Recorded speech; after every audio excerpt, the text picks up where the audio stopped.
Hello, good afternoon. It's 5 o'clock, so it's time to start. And I want to welcome everybody to our fourth webinar.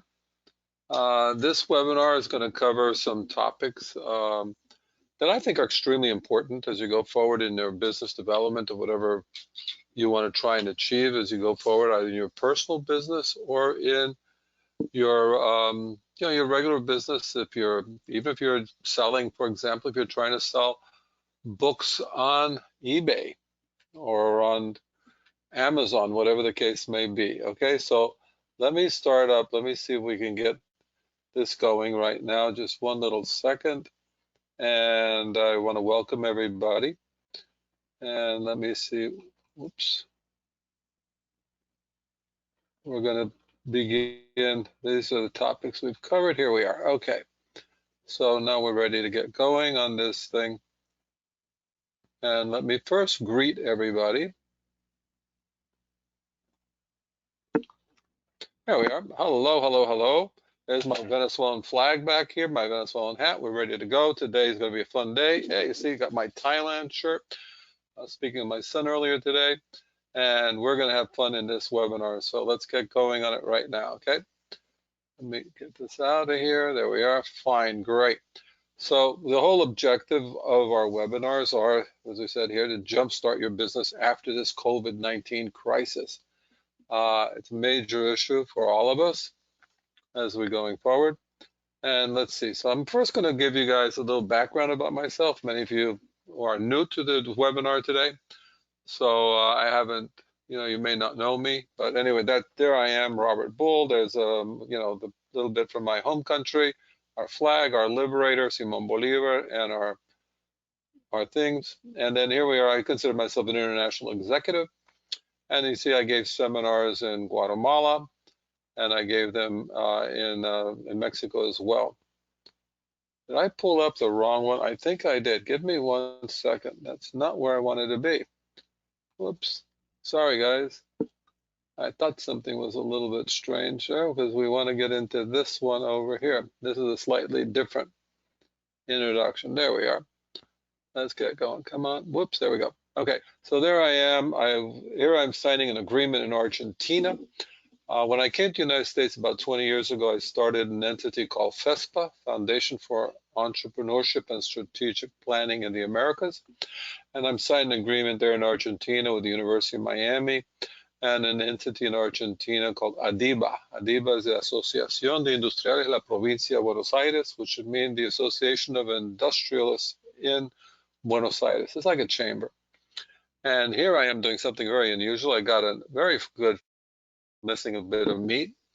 And basically, I was teaching a class for doctors. And these are doctors in Oriental medicine, acupuncturists and stuff like that, but they call themselves doctors in Oriental medicine. They deal with herbs and who knows what else. But with that university and that school, one of their concerns was, very frankly, when somebody graduates as a doctor of medicine, they really are opening up a business.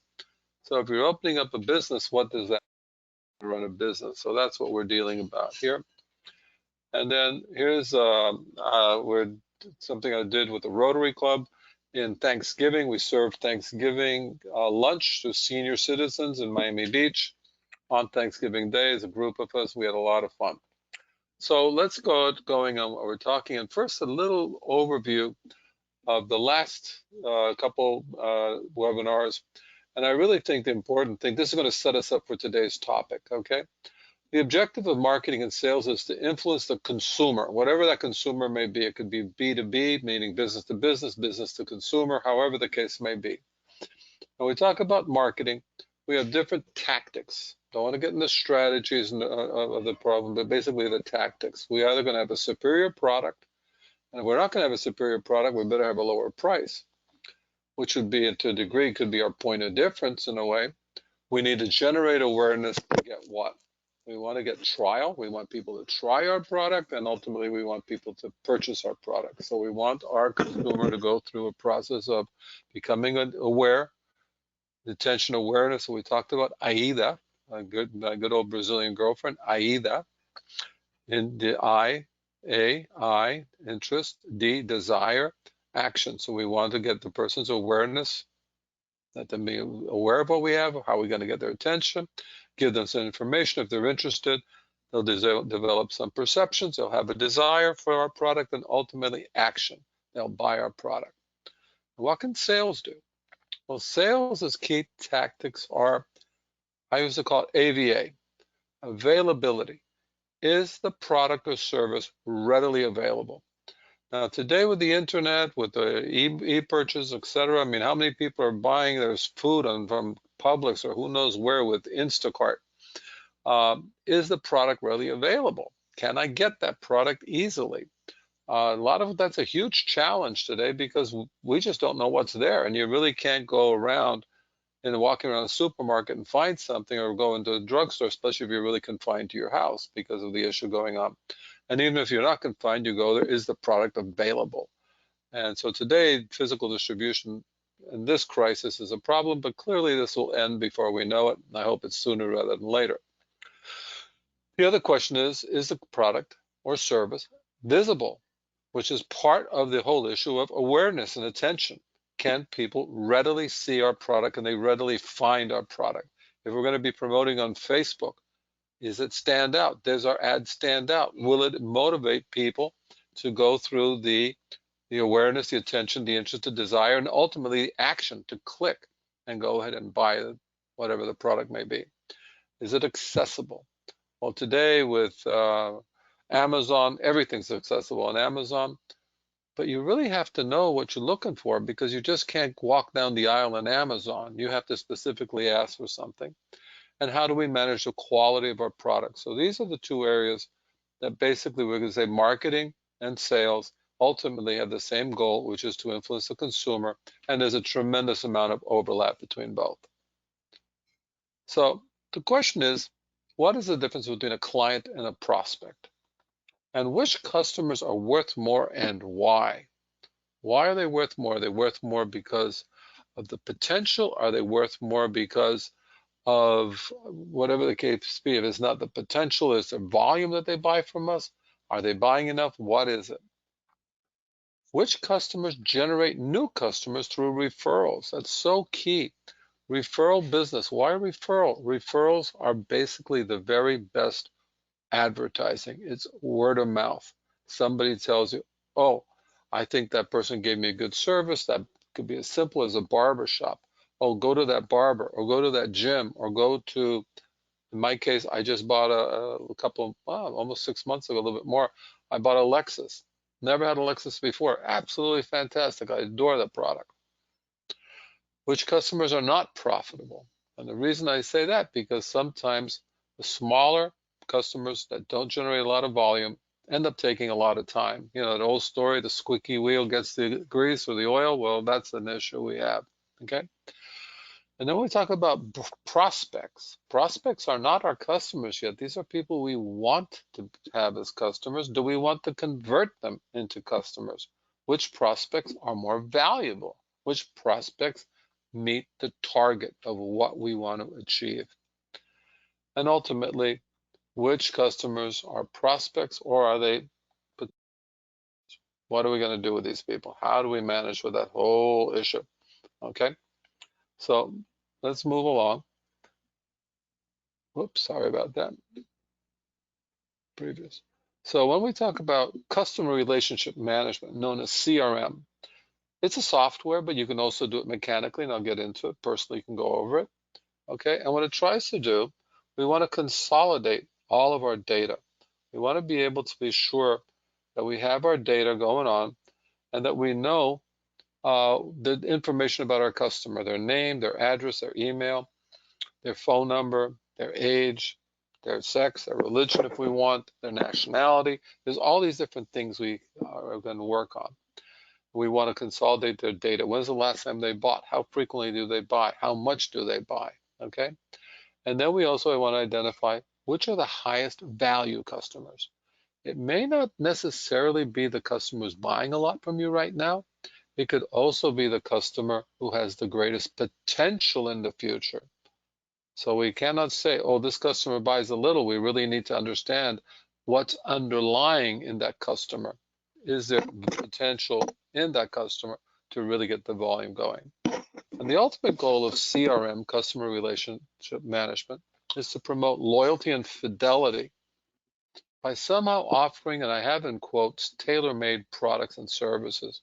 We want our customers and our clients to always think and believe that we're doing the best we can to address their specific needs, their specific goals. Now let's talk about one group of people renting automobiles. In fact, I was speaking to a friend of mine just a while ago, and he knew that the auto rental industry, the cruise line industry, hotel industry, obviously with this COVID-19 outbreak was going to be a problem, so he shorted these things. Very brilliant guy. Got to congratulate him. But anyway, when we talk about automobiles on an ongoing basis, less than 20% of the population have ever rented a car. That means 80% of the United States never rents cars. Wow, that's amazing, isn't it? Less than 5% rent a car every year. And only 0.2% rent a car more than 10 times in a year. Now, who are the people who rent cars more than 10 times in a year? People who work in businesses, they're traveling. You know, people who have an office somewhere and then they got to go to Chicago, New York, wherever the case may be. When they get there, they can rent a car.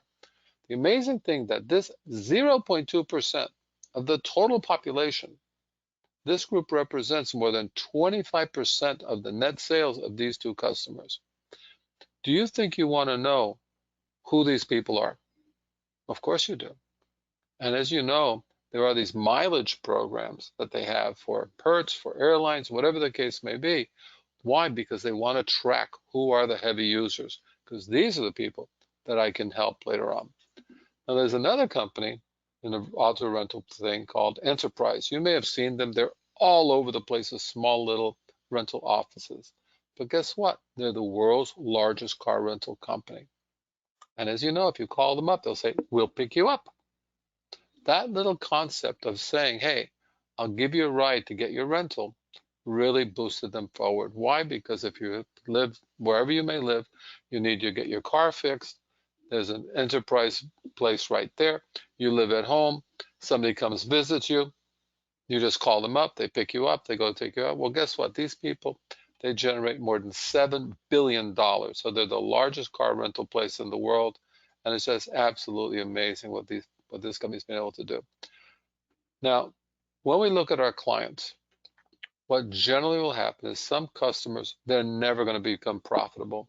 And I don't know if these colors are very clear over there, but what we're trying to show over here, we break the customers down: A, big; B, a little bit smaller; C and D, very small. If you notice a D, as a percent of our total customers, they represent, in this case, this is just a theoretical case, they represent more than 50%. And the A group, just a little bit. But if we look at our customers as what percent of their volume, of the revenue, do they represent, very often we'll find something else, that these smaller clients only represent a small piece of the pie, while the bigger clients, the A group, they represent maybe about 70% of the pie, which is a lot more than when they represent over here. So if we're able to figure out who are our larger customers, how can we make them grow, what's going on, that's going to help us as we build our business and move forward. So what we need to do, we need to watch the company, what's happening to our changes in volume. If we look at this case, what I'm doing here, if we break our customers among A, B, C, and D, we're going to see certain migrations. Some small clients are going to move up, and some big clients are going to move down, and they're going to move down. So we have to look at the category migration of our clients, and we have to identify these changes and act. One or two things is happening when your client is going down in volume from A to B. Either the client has problems, or the client's going somewhere else, or maybe the whole segment, the whole industry we're in, is starting to dissipate. For example, we talked in these different classes about this one lady who wants to make chocolate chip cookies.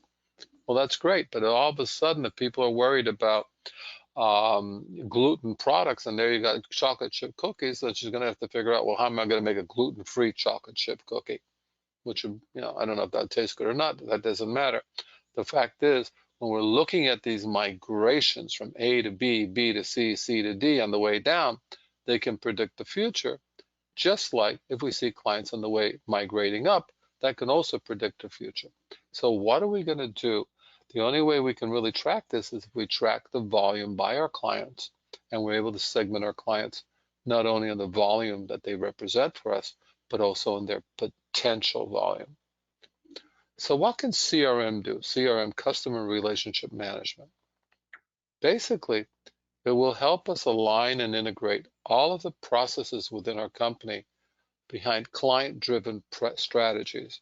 Now, the reason I use the word client-driven strategies, because very often within a client company, it doesn't matter how small it is. Well, it depends. If it's very, very small, it doesn't make too much of a difference. But if you have a relatively small company with not too many employees, everybody's going to be focusing on their specific goals and objectives.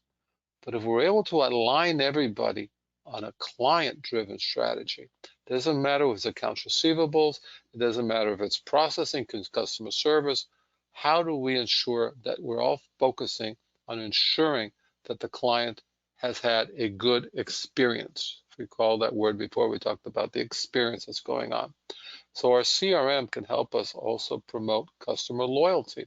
Somebody went to the store, they had a good experience, next time I'll go back. Somebody went to the store and they were rude, I'm not going to go back. Okay, so that's the issue. And when we talked about this customer loyalty in the CRM increases profitability over time, if you recall a couple of weeks ago, last week, when we talked about a study by Bain Corporation, Bain was saying that a retention rate, meaning you keep your customers, of just 5%, as compared to losing some of the customers, you can keep your customer retention, increase it by just 5%. That can dramatically increase your profitability.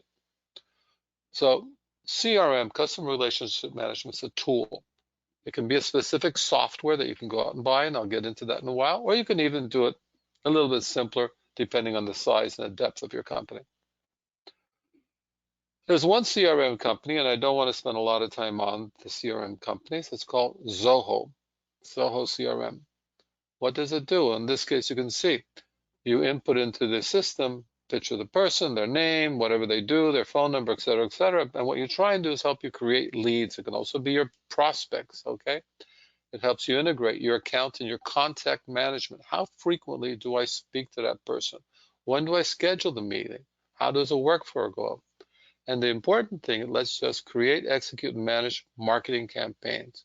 And when I say create, execute, and manage marketing campaigns, a new client who just came aboard, we have to give them a welcome environment. An old existing client who has been a veteran with us is a loyal person who provides us not just the loyalty, but the fidelity, but the referrals. We cannot have the exact same marketing, campaign, creativity, etc., going to these two separate groups. I took two extremes, brand new and a veteran. The veterans have to be treated differently than somebody who's brand new, okay? So when we have a system that Zoho allows us to do it, because we're able to put in the time, we're able to put in a lot of information about the client into Zoho, it's going to help us improve our customer service and ultimately increase the loyalty. When we talked about loyalty in our last program, we talked about ultimately what we'd love to have. We want to have our most loyal customers become advocates, advocates for our product, advocates for our services, people who are going to refer you and say, wow, did I read this interesting book? I got to tell you about it. Wow, you tell me about it, maybe I'll buy it, okay? So that's why we have to be focusing on that. I want to talk about another company called Salesforce. You can find it, salesforce.com. You can search it on. And Salesforce, interestingly enough, it's on it trades on the stock market. Its symbol is CRM, Customer Relationship Management, okay? And what they talk about, and I really enjoy with their whole concepts, they talk about the customer journey strategy. And we talk about a journey because what they try and do, they try and help companies manage their customers. That's what customer relationship management. Manage it because you want your customers for a lifetime. You want them to, if they're buying a car, every 5 years they'll get a new car. You want them to buy a car. Oh, I take a 3-year lease. Oh, isn't that great? 3-year lease. Wow, the person's 25, starts with a 3-year lease. How many times can you lease a car to that same person? How do you deal with that lifetime or life cycle marketing? So what we want to try and do is talk about the experience a person has, as well as the life cycle marketing. We have, what I said earlier, we have new clients, we have veterans clients. The veterans are the ones who are going to become our advocates. The new clients, they can also become an advocate if they're super happy. Like I'm super happy with Lexus. This is the second time I talk about Lexus in this one webinar, and I've talked about it before. I think they're great. Okay, excellent. The other thing that's happening now, which maybe some of you are not going to deal with this right now, is AI. AI is artificial intelligence. And artificial intelligence is transforming marketing efficiencies and personalization. And when I say personalization, if you look at Amazon as a for example, when you get information from Amazon, it'll say, Dear Fred, Dear Ronald, Dear Nancy, Dear Susan, Dear Noreen, Dear whoever, Dear Rosa, going to say, Dear somebody. And basically what they're trying to do is to have that personalization, because when you see your name in an email or your name in a communication, it makes you feel good. But the other thing they're doing, they're learning from you on what you're doing. When you go to your Google searches, you go to Amazon as a for example, you go to different products, even on Netflix. If you watch certain movies, when you go on Netflix again, they're going to show you other movies because based on the artificial intelligence, they know the greater probability of what you're going to buy. So all these companies are learning more and more and more from us, and that's within the, they call their analytics. If you're dealing with Google later on, if you grow and your business expands, you will be able to get those analytics, okay? The important thing is that artificial intelligence is very important when we start trying to create the one-to-one marketing across every touch point. What does that mean? One-to-one. The consumer wants to feel recognized. Now, the fact of the matter is artificial intelligence is recognizing them, not Amazon, not eBay, not whoever. It's that algorithms that knows, oh, this is Robert. Okay, cool. But when we talk about across every touch point, what do we mean by touch point? Well, generally they used to say you need to have at least 7 touches to make sure somebody can remember your name. In other words, they have to see your advertising, your commercial, your engagement at least 7 times for them to be able to create a better perception, a better idea, a better desire, more interest about your product. So when they're talking about touch points, they're also talking about the one-to-one marketing, because a lot of people today, especially our more younger, more savvy, much more savvy than me, consumers, they're on Instagram, Facebook, Pinterest, all these different products and processes. And so we have to be sure that our one-to-one across the different places they can run into us, those would call touch points, okay? The different times that we can communicate with them. Now, as a small business owner, what are we going to deal? Well, we have to figure out that when we put information out, we cannot put the exact same ad out every single week, every single time. We have to be innovating. We have to be coming up with stuff that's a little bit different that seems like it's addressed to them, okay? Now, the other thing that Salesforce does is to try and combine email with your other marketing channels. And when you combine the two, you get what they call exponential benefits. We're not talking about exponential like the exponential growth of COVID-19 infections, but from benefits of marketing, it's very important. Now, I'm sure all of you receive hundreds of emails a day. I do too. And a lot of these emails are from marketing companies. Some of them are solicited, some of them are not solicited. But when you combine your email with your other marketing channels, what do you mean by other marketing channels? You send out an email blast, email information, but you also have Facebook and Pinterest and Instagram and all these other things. So we're trying somehow to combine the two. We can have an email or a Facebook ad that will lead you to a point of purchase. Let's just say, for example, we're selling a book. Okay, we put the title of the book, we have a click buy here, they click on their Facebook page, it takes them to Amazon where you're selling. Oh, you can put that same click on an email, you can put that same click on a Pinterest, you can put that same click on an Instagram. So you can somehow have different programs going on at the same time. So let's talk about what we're going to call email plus. Email plus. That's going to let us, why the plus? It means the plus we're going to get is awareness, engagement, and acquisition. Okay, so here's an idea of an email. An email plus what? Plus your social media advertising. Oh, sorry, I did missing an S and an I in there, but advertising. Your mobile marketing. Your organic paid research. What is that? On Google, you can put ads in Google and they'll charge you per click. In other words, every time somebody clicks on your ad, you're going to get a fee. You're going to get charged for that. There's all different kinds of digital advertising. You have content marketing, blogs, and other sort of areas, and your website. So if we have these things combined, whereby your email is supported by your social media, all of a sudden you're going to be able to have equals. We're going to be able to have, come on down, there you are, boom, increased awareness. Why do we want increased awareness? Remember my beautiful friend in Brazil, Aida. We want awareness or attention. We want improved engagement. The person has to feel comfortable. We want to give them interest. We want them to desire our product and ultimately improve customer acquisition and retention. We want new customers and we want to keep our existing franchise, our existing customers. So by able to combine our email blasts, our email marketing, and we have to pick up that email information with the social media, we're going to get an exponential benefits in terms of greater probability of sales.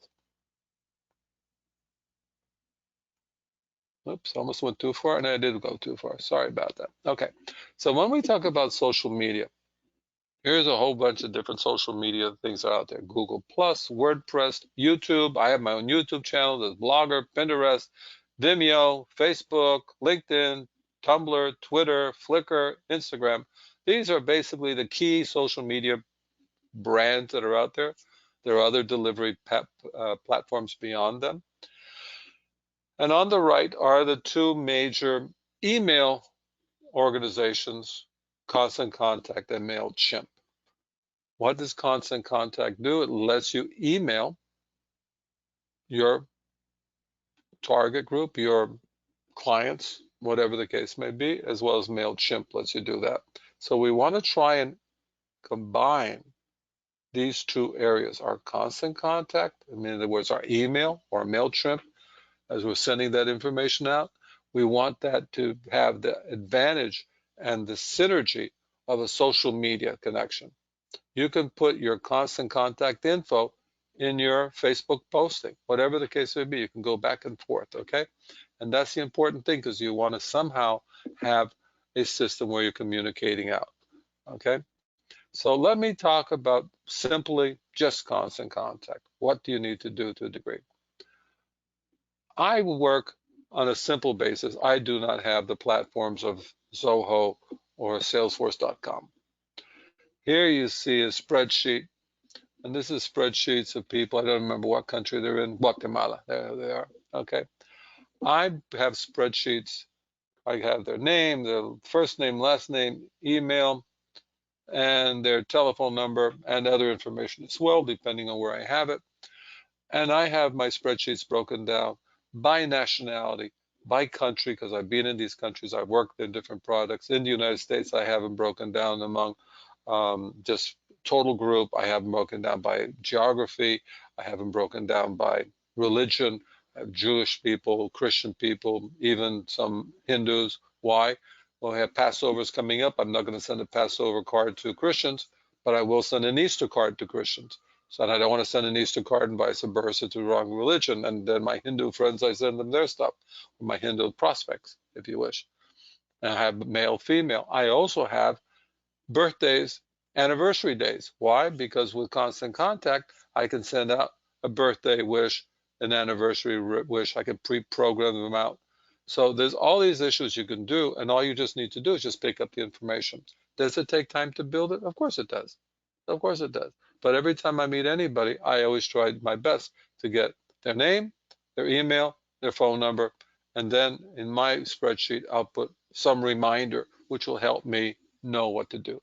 I have in Facebook over 20,000 followers in my business page, And my spreadsheets, I don't even know how many people I have, but lately I've been these courses I've been emailing out based on the people that I think would be most appropriate for it. I send out about 2,000 emails every single day. Like tomorrow, I'll send out 2,000 emails with a video of this, of what we're doing right now.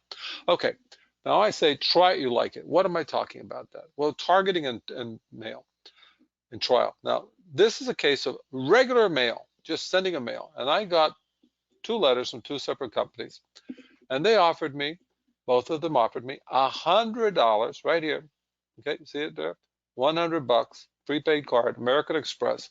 All I had to do is go to the collection and test drive a Jag, or also go to collection on a different opportunity and test drive an Audi. Fill out a form, mail it in, and they send me the cards, and there you see my name written very clearly. It says Robert Bull. They send me 100 bucks. All I had to do is go test drive it. Now, why do I do this? Do I do it for $100? Nah, I mean, it's cool, but that's not really why I do it. I do it because I want to see the marketing. Now, the question you have to ask is, why did they invite me? How did this happen? Well, it happened for 2 basic reasons. Number one, I have an American Express card. So I presume that Jaguar got together with American Express. And the other thing, there had to be some other profile. My guess is my zip code, 33156, is a more affluent zip code. But the funny thing about it, when I lived in North 33156, I used to get totally different junk mail than what I do in South. Now, does direct mail work? Well, it does to a degree. And if it didn't, why do you think they mail you so much stuff? Because people do open it. The problem is, what's the conversion? It's maybe 1%. So if you're selling something expensive, like a car or some big cruise, it's worth it. If you're selling something cheap, like this lady who wants to sell chocolate chip cookies, it's a different story altogether. Okay. So the question is, what's your acquisition cost? If there's giving me the $100, the acquisition cost is higher. It's higher based on the cost of the product. So the higher the cost of the product, the greater the acquisition cost. Now let's just say, for example, that 20 people went and test drove the Jaguar. That's be $2,000 cost. Is it worth to spend $2,000 to sell something that starts at 51? That's something you have to evaluate. Okay?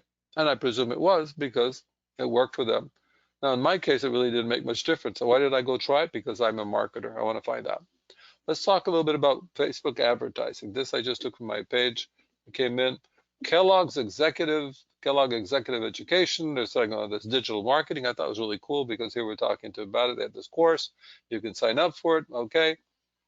Facebook ads are really fairly inexpensive. You can do it in a geographic area. Let's say in our zip code down here in Miami, 20 bucks, you reach 2,000 people. 100 bucks, you're going to reach, well, maybe 10, 15,000 people, depends. But you can target by zip code, by ethnic group to a degree, by interest. You can say, different things. People say, I like football or whatever the case may be, beer, whatever you want. Get geographically, demographically, as well as attitudinally and psychographically. Why attitudinally? Because there's different questions you can ask. And people, when they sign up for Facebook, they'll say different things like, I like traveling, I like eating, or whatever the case may be. All right, so you can pick out what they want. So just an example of what you can do. If you've got your product, you combine your emails with this, and potentially people see different things. I want to talk very briefly about Asuka Ice Cream. They're on A Street. This is on, I don't remember what site I found it on. It doesn't really matter, but all their media is only on social media. Their point of difference is their Latin flavors. Like I said the other day, they got mango mixed up with coconut and this and that and the other. And they have a home turf appeal. Why? Because it's Latin, it's azúcar. If you remember the famous Cuban singer, she used to shout, azúcar. Okay, so azúcar, there it goes.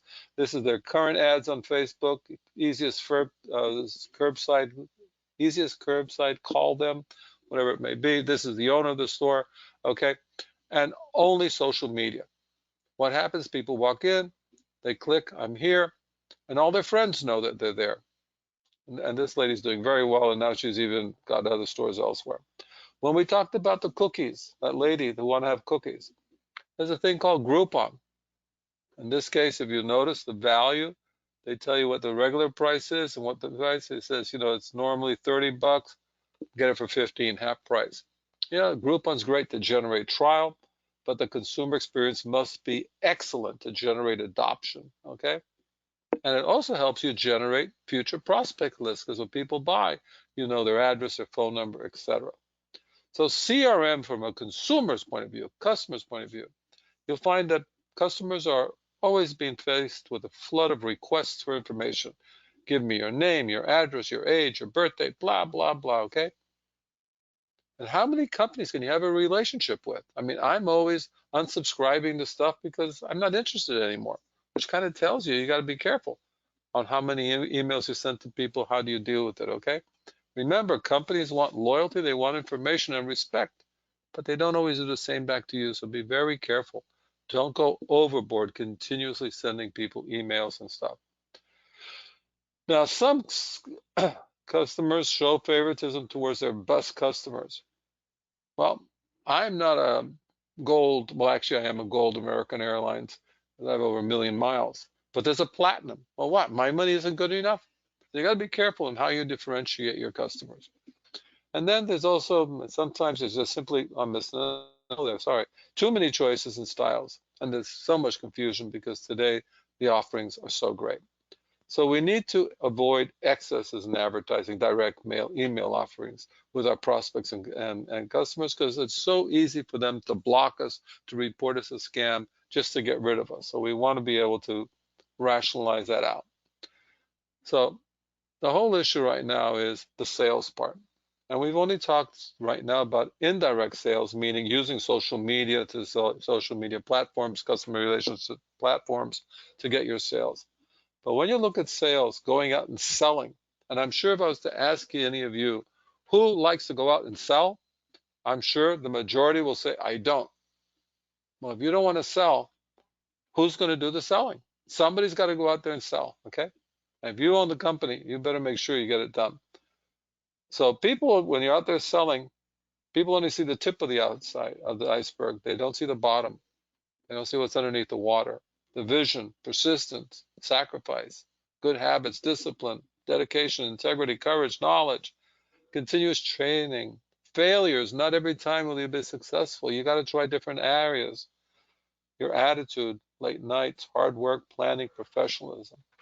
And the reason I talked about that, because I wanted you guys, we're not going to see this video right now. You can look it up in YouTube. Guy's name is called Bill Porter. This is an old video, but it's really, we can all learn from Mr. Bill Porter. His kind of selling doesn't really exist anymore, okay? That's the website, but if you just go on YouTube and look at Bill Porter, you'll be able to find us.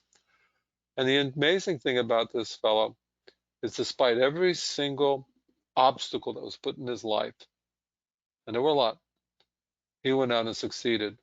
And the reason he succeeded, because he had a system, he had a process that he did over again. Remember, a system is nothing more and nothing less than a series of steps that you do over and over in the same sequence. That's what becomes a system. It doesn't have to be a computer system. It can just be a checklist system, okay? But you have to have a system. So I want to thank you for attending this webinar. We've been on for a little bit more than 35 minutes, not too much more. And our next webinar will be this Wednesday. We'll probably start at 4 in the afternoon, an hour earlier, because some people asked me to do that for this Wednesday. This video, webinar, I'm making a video of it right now. So as soon as I can, I'll upload it and I'll send it out tomorrow if I can tonight. And if you have any questions, there's my email, robert.miamirotary@gmail.com, or you can find me on Facebook at Robert Bull, or there's my Facebook page. And if you want to look at my YouTube channel, you can either do FESPA, or you can do shorturl.at/B capital DGMT. Okay, so that's where we are. We're done for today. I just want to say goodbye to everybody. Let me put this camera on. And hasta luego. Are we on? There we are. Okay. Hasta luego. Hasta la vista. Ciao. Sayonara. Kyotsuke kudasai. Hasta la próxima. And what other nationality do we got there? Oh, bye-bye. Thank you. English, of course. And, oh, Dutch. Tot ziens. Okay. Thank you very much. It's been a pleasure seeing you guys again. If you can make it, Wednesday we'll start at 4. Okay. And we'll do it all over again. And I have to check out, exit. I'm hitting the word exit right now. And bye-bye. We're out. Thank you very much. Have a good dinner. Have a very nice time. Enjoy. Remember, keep the good distance from everybody. Okay. Bye-bye.